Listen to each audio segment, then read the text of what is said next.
ఆ డాక్యుమెంట్ని అర్జెంటుగా పంపండి అంటూ ప్రధానమంత్రి కార్యాలయం నుంచి ఆంధ్రప్రదేశ్ ప్రభుత్వానికి ఆదేశాలు అందాయని, ఆ ఆదేశాల ప్రకారంగా ఏపీలోని ఓ కీలకమైనటువంటి డాక్యుమెంట్ ఫైల్ని తక్షణమే ప్రధానమంత్రి కార్యాలయానికి పంపాలి అన్నట్లుగా ప్రధానమంత్రి కార్యాలయం నుంచి చీఫ్ సెక్రటరీ ఆంధ్రప్రదేశ్ ప్రభుత్వానికి ఆదేశాలు జారీ చేసినట్లుగా కొన్ని వార్తలు వస్తున్నటువంటి నేపథ్యంలో ఇంతకీ ఆ కీలకమైనటువంటి డాక్యుమెంట్ ఏంటి, ఆ డాక్యుమెంట్లో ఏముంది, ఇప్పుడు కేంద్రం ఆ డాక్యుమెంట్ని ఎందుకు కోరుకుంటుంది అనేది మనం పూర్తి స్థాయిలో విశ్లేషణ చేసుకుందాం. ప్రస్తుతం మనతో పాటు ఉన్నారు ప్రముఖ రాజకీయ విశ్లేషకులు, ప్రముఖ సీనియర్ జర్నలిస్ట్ డివిఎస్ గారు. సార్తో మాట్లాడదాం.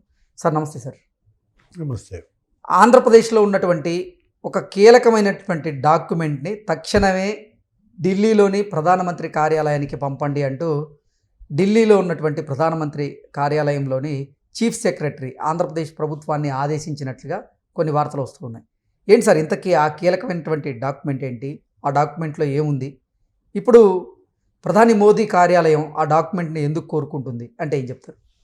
అర్జెంట్, ఎమర్జెన్సీ ఏంటి, send the document immediately. Sir అంటే ఇవాళ కేంద్రం నుంచి మరి పిఎంఓ మరి ఆంధ్రప్రదేశ్ ప్రభుత్వ ప్రధాన కార్యదర్శికి ఒక డాక్యుమెంట్ పంపమంది అనగానే కొంతమంది గుండెల్లో రైళ్ళు. ఎవరా కొంతమంది? ఇప్పుడు యాక్చువల్గా ఏంటంటే, ఇప్పుడు మనకు తెలిసి డాక్యుమెంట్ పంపమంది అంటే అందరూ ఏమనుకుంటారు, అవినీతి కుంభకోణాలకు సంబంధించిన డాక్యుమెంటా. ఆల్రెడీ ఇవాళ జరుగుతోంది అదే. సంవత్సర కాలంగా మనం చూస్తున్నాం, అటు విజిలెన్స్, ఇటు ఏసీబీ, మరోవైపు సిఐడి, అసలు ఈడీ కూడా దిగింది కొన్ని కుంభకోణాల్లో. అదే లిక్కర్ కుంభకోణం మనం చూసాం. అటు సిట్ దర్యాప్తు చేస్తోంది, ఇప్పుడు ఈడీ కూడా ప్రవేశించిన దాంట్లో ఒక డాక్యుమెంట్ అర్జెంటుగా పంపండి అనగానే టపక్కమని నీకు అటు అనుకునేది మద్యం కుంభకోణం అని, అంతే కదా. ఏది ఇప్పటి వరకు సిట్ చేసినటువంటి దర్యాప్తు ఆ మద్యం కుంభకోణం వివరాలతో కూడినటువంటిది ఈడీ అడిగింది సార్ ఆల్రెడీ. ఇప్పుడు ప్యారలల్గా ప్రధానమంత్రి కార్యాలయం కూడా అదే డాక్యుమెంట్ పంపమందా. ఇప్పుడు ప్రభుత్వం పంపిస్తుంది సార్, అక్కడ అధికార కూటమి తెలుగుదేశం, జనసేన, బీజేపీ వాళ్ళు ఓకే, నీకే ఇబ్బంది ఏం లేదు, పంపిస్తారు. మరి వీళ్ళు వైసీపీ శిబిరం ఇవాళ మరి అసలే ఇప్పుడు గోరు చుట్టు మీద రోకటి పూట, ఇప్పుడు పెనం మీద నుంచి పొయ్యిలో పడ్డట. ఓకే, వాళ్ళ పరిస్థితి అర్థం కాని పరిస్థితుల్లో డాక్యుమెంట్ అనగానే బేజారెత్తిపోతూ, ఇప్పుడు ఆయన అందుకే నిన్న అర్జెంటుగా వెళ్ళిపోయాడా యలహంక. ఓకే, జగన్మోహన్ రెడ్డి యాక్చువల్గా మరి గురువారం వెళ్ళాడు యలహంక. అట్లాంటిది నిన్న అసలు మరి మధ్యాహ్నమే వెళ్ళిపోయాడంటే ఈ డాక్యుమెంట్ కబురేనా? ఇప్పుడు నాకు సింక్ అవ్వట్లా సార్. ఇప్పుడు మనమేమనుకున్నాం, అరెస్ట్ చేస్తారేమో, ఏది సింగయ్య మృతి దానికి వెళ్ళిపోయాడేమో అనుకున్నాం. కానీ ఏంటి, ఈ డాక్యుమెంటు ఈ కబురు వల్ల వెళ్ళిపోయాడా?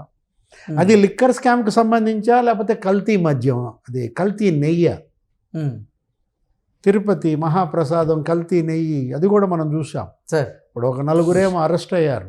ఆ జైన్, అవును, ఆ విపుల్ జైన్, ఆ పౌమిల్ జైన్, ఎవరాళ్ళు, ఆ బోలే బాబా డైరీ, లేకపోతే ఏఆర్ డైరీ, వైష్ణవి డైరీ, వాళ్ళు ఇవాళ అరెస్ట్ అయిన నేపథ్యంలో వాళ్ళు బెయిల్ అడుగుతున్నారు.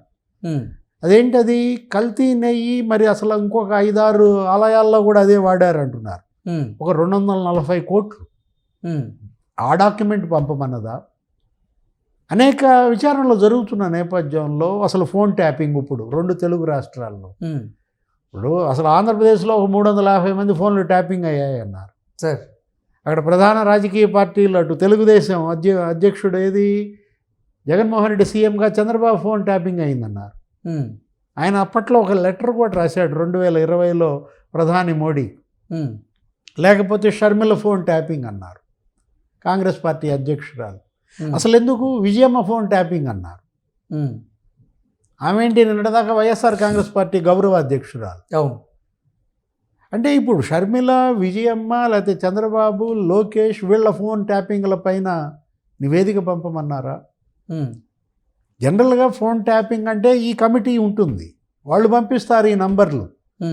కేంద్ర హోంశాఖ, లేకపోతే డీజీపీ, లేకపోతే రాష్ట్ర ప్రధాన కార్యదర్శి, వాళ్ళతో కూడిన కమిటీ కదా ఈ ట్యాపింగ్కి మరి ఓకే చేయించడానికి. ఆ నివేదిక అడిగిందా? ఏ నివేదిక ఇవాళ వీళ్ళు పంపమన్నారు? జనరల్గా ఏంటంటే యోగాంధ్ర సార్ మొన్న మరి దాన్ని సక్సెస్ చేశారు. Super success.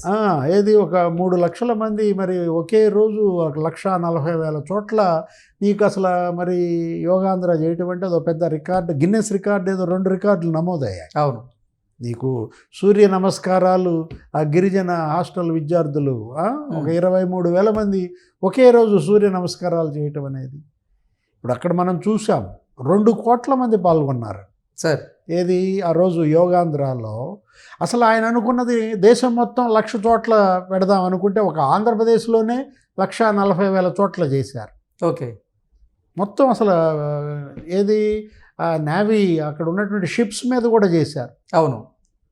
ఇలాంటి పరిస్థితులు అసలు మొన్న ఆయన ప్రైజ్ చేశాడు క్యాబినెట్ భేటీలో కూడా. నరేంద్ర మోడీ ఏమన్నారు, లోకేష్ మరి అక్కడ బ్రహ్మాండంగా సక్సెస్ చేశాడు దాన్ని.